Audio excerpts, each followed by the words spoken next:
là, en plein été, il y avait quand même pas mal de marchés, mais disons une journée où il y a un marché, c'est-à-dire qu'il y en a un ou deux qui va à un marché, on s'est réparti les marchés moitié-moitié.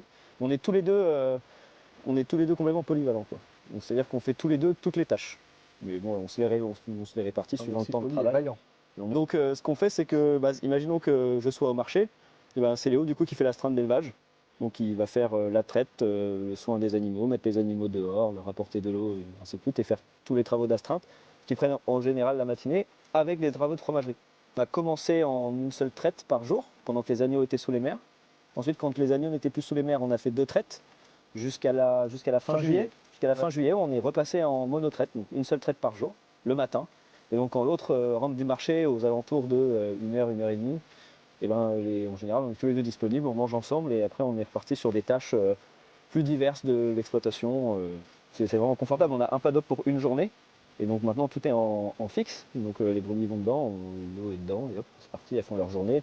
Et tous les jours, elles placent, c'est que à changer le fil dans le chemin et hop, elles vont dans le bon paddock. On a fait en sorte effectivement de se simplifier le plus possible les tâches, Ouais. comme pour l'élevage, mais aussi dans l'atelier, dans le laboratoire. On a quand même un bon investissement matériel pour avoir de l'automatisme dans la salle de transformation.